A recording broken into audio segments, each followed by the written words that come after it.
আসসালামু আলাইকুম রহমতুল্লাহ। দেশের সকল বাগানীদেরকে জানাই রেয়ার প্লান্ট নার্সারির পক্ষ থেকে আন্তরিক শুভেচ্ছা ও অভিনন্দন। বন্ধুরা, সবাই কেমন আছেন? আশা করি সবাই ভালো আছেন। আলহামদুলিল্লাহ। বন্ধুরা, আল্লাহ তাআলার রহমতে আজকে কিছু গাছ কুরিয়ার করবো ইনশাআল্লাহ, এক বাগানের উদ্দেশ্যে পাঠাবো। তো আমি যখনই গাছ কুরিয়ার করি বা অনলাইনের মাধ্যমে গাছ সেল করার আগে আমাদের গাছগুলো ভিডিও করে আমাদের পেজ এবং আমাদের ইউটিউব চ্যানেলে কিন্তু আমরা আপলোড করে দিই। এটার মাধ্যমে দুটা জিনিস উপকার হয়। সেটা হচ্ছে, প্রথম তো হচ্ছে নতুন যে বাগানি যারা আছেন তারা এই গাছ সম্পর্কে একটা ধারণা পায়, গাছের পরিচিতি, কুরিয়ার থেকে গাছগুলো নেওয়ার পরে কিভাবে সেটাকে রেস্টে দেবে, কিভাবে মাটি প্রস্তুত করবে, কিভাবে জায়গা নির্বাচন করবে, কিভাবে রোপণ করবে, ইত্যাদি তথ্য পেয়ে থাকে। আর দ্বিতীয়ত হচ্ছে, যে বাগানের উদ্দেশ্যে গাছগুলো যাচ্ছে ওই বাগানে নিশ্চিত করতে পারে যে আসলে তাকে যে গাছগুলো দেখাচ্ছে ওই গাছগুলো ঠিক আছে কিনা।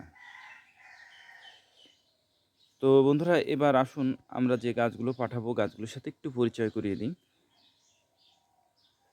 বন্ধুরা, এটা হচ্ছে আইসক্রিম বিম ফ্রুটস। এ ফলটা বেশ লম্বা টাইপের হয় এবং ভিতরটা একেবারে সোমপাপড়ির মতো দেখতে বা এরকম। মুখের মধ্যে দিলে মুখ ঠান্ডা হয়ে যায়, এজন্য এই ফলটার নাম আইসক্রিম বিম হয়েছে। এটা বাংলাদেশের আবহাওয়া উপযোগী। দেখুন, খুব সুন্দর এবং ঝোপালো গাছ, অনেক বড় গাছ। পাতাটাও দেখুন কেমন। আইসক্রিম বিম। বন্ধুরা, এরপরে যেটা দেখাবো সেটা হচ্ছে পেয়ারা। এটা হচ্ছে রেড ডায়মন্ড পেয়ারা। এটা এটাও আমাদের বাংলাদেশের আবহাওয়া উপযোগী। এটা ইম্পোর্ট করা জোড় কলমের গাছ। দেখুন,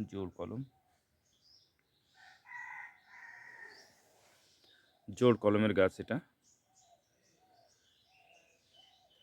এরপরে যেটা দেখাবো সেটা হচ্ছে ব্ল্যাক ডায়মন্ড পেয়ারা। দেখুন, এর পাতাটার কালার অসাধারণ কালার এবং অসাধারণ শেপ সাইজ দেখুন।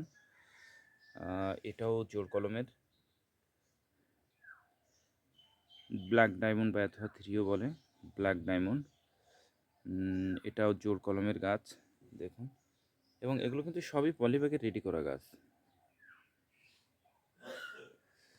বন্ধুরা, এরপরে যেটা দেখাবো সেটা হচ্ছে মালায় আপেল। মালায় আপেল হচ্ছে জামরুলের একটা প্রজাতি। এটা অনেক বড় হয়, মিষ্টি হয় এবং বাংলাদেশের আবহাওয়া উপযোগী এবং খুব বড় সাইজের হয়।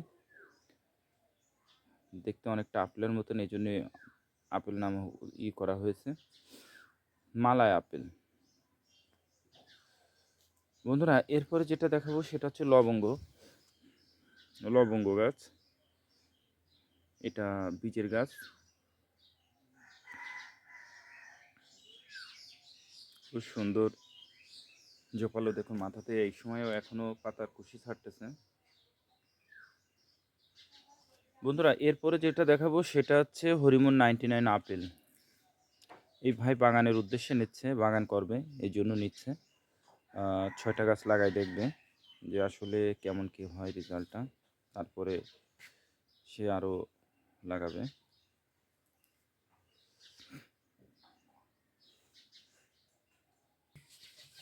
এটা বাংলাদেশের আবহাওয়া উপযোগী। এটা ছাদ বাগান, মাঠ বাগান সব জায়গাতেই এটা আলহামদুলিল্লাহ হয়। এবং আমার এক বাগানি আছে, ওনার 4তলা ছাদের পরেও গুটি আসছে। তো এটাই একমাত্র বাংলাদেশের আবহাওয়া উপযোগী, যে কোনো পরিবেশে খাপ খায় নিতে পারে। এবং এটা কিন্তু ইন্ডিয়ান কলম। দেখুন, প্রত্যেকটা গাছের কলম দেখুন।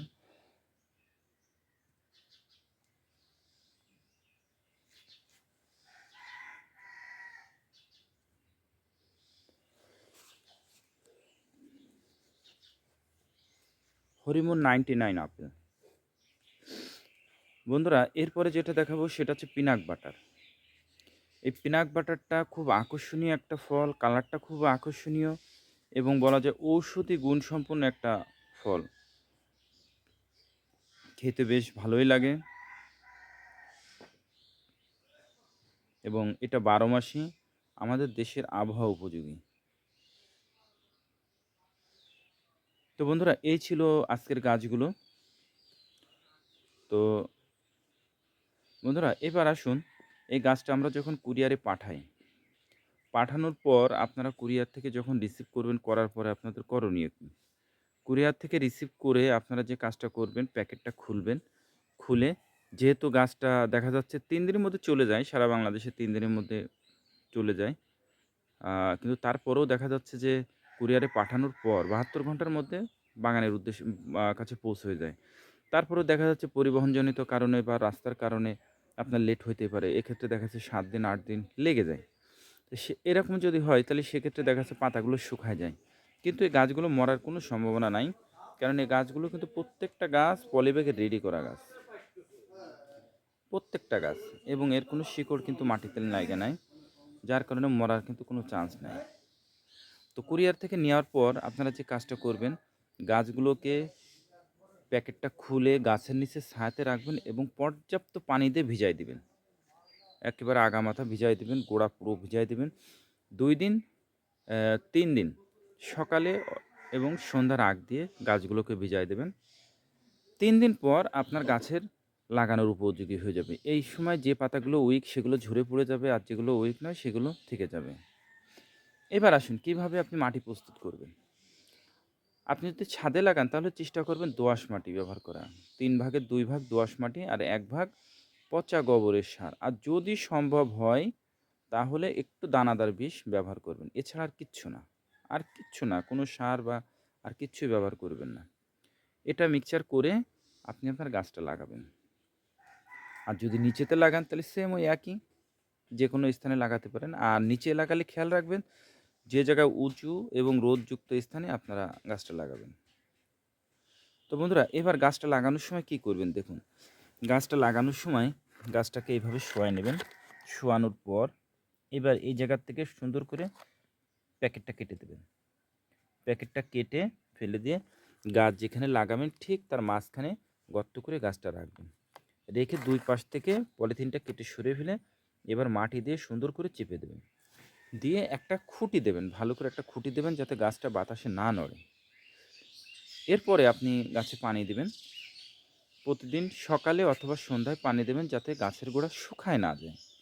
একেবারে হালকা, হালকা শুকনো, শুকনো হচ্ছে পানি দিবেন। যেন শুকায় না যায় একেবারে এটা খেয়াল রাখবেন। ঠিক ২ মাস আপনি পানি দিবেন। বন্ধুরা যেহেতু আমাদের এই গাছগুলোতে কোনো রাসায়নিক সার বা কোনো সারই ব্যবহার করা হয়নি, শুধু মাটিতে লাগানো হয়েছে। সেহেতু আপনি যেহেতু গোবরের সার ব্যবহার করছেন, আপনার এই ২ মাসে গাছে দেখবেন অনেকটা পরিবর্তন আসবে। তো তারপর আপনি নিজেই বুঝতে পারবেন যে গাছের কী পরিচর্যা করতে হবে। তারপরেও যদি আপনাদের কোনো সহযোগিতার প্রয়োজন হয়, আমাদের হোয়াটসঅ্যাপ নাম্বার আছে, কন্ট্যাক্ট নাম্বার আছে, আপনারা যোগাযোগ করবেন। ইনশাআল্লাহ গাছ সম্পর্কিত যে কোনো প্রয়োজনে আমরা আপনাদেরকে সহযোগিতা করব ইনশাআল্লাহ। বন্ধুরা এই যে গাছগুলো দেখছেন, এই গাছগুলো কিন্তু সব বিক্রি হয়ে গেছে। এগুলো এই গাছই চাইলে আমরা দিতে পারবো না। তবে এই ভ্যারাইটি আমাদের অনেক আছে। আপনারা চাইলে সংগ্রহ করতে পারেন এবং আমাদের কাছ থেকে গাছ সংগ্রহ করতে হলে প্রধান যে শর্ত সেটা হচ্ছে আপনাকে গাছ দেখে নিতে হবে। আপনি যদি সরাসরি এসে নিতে পারেন আলহামদুলিল্লাহ। আর যদি না আসতে পারেন তাহলে সেক্ষেত্রে হোয়াটসঅ্যাপের মাধ্যমে বা ভিডিও কলের মাধ্যমে আপনি গাছ দেখবেন। দেখে পছন্দ করবেন। গাছ সম্পর্কে কিছু যদি জানার থাকে সেটা জানবেন। সেটা বীজের না কলমের, আমাদের দেশের আবহাওয়া উপযোগী কিনা বা আমাদের দেশে ফল ধরছে কিনা, এগুলো বিস্তারিত তথ্য জানার পরে তারপরে ইনশাআল্লাহ আপনার উদ্দেশ্যে কুরিয়ার করব। এবং আমরা এই গাছগুলো ক্যাশ অন ডেলিভারিতে কুরিয়ার করে থাকি। তো বন্ধুরা আজকের এই গাছগুলো ইনশাআল্লাহ পাঠাবো। তো ভিডিওটা যদি আপনাদের ভালো লেগে থাকে তাহলে অবশ্যই আ লাইক করবেন এবং ভিডিওটা শেয়ার করে দিবেন এবং যারা আমাদের পেজে নতুন আছেন তারা পেজটিকে ফলো দিয়ে রাখবেন এবং আমাদের চ্যানেলেও যারা নতুন তারা চ্যানেলটি সাবস্ক্রাইব করে রাখবেন। বন্ধুরা বাগানের স্বপ্নগুলো বাস্তবায়নের জন্য বাগানের উদ্দেশ্যে রওনা দিবে এবং গাছগুলো ভালোভাবে বাগানের উদ্দেশ্যে বাগানের গন্তব্যস্থলে পৌঁছাক এই আশাই করি। কারণ এই গাছগুলোর পিছনে তার অনেক স্বপ্ন লুকায়িত আছে। তো বন্ধুরা, সকলে ভালো থাকুন, সুস্থ থাকুন। আল্লাহ তাআলা যেন সেটাই করেন যেটা আপনার, আমার এবং আমাদের দেশের জন্য কল্যাণকর। আসসালামু আলাইকুম ওয়া রাহমাতুল্লাহ।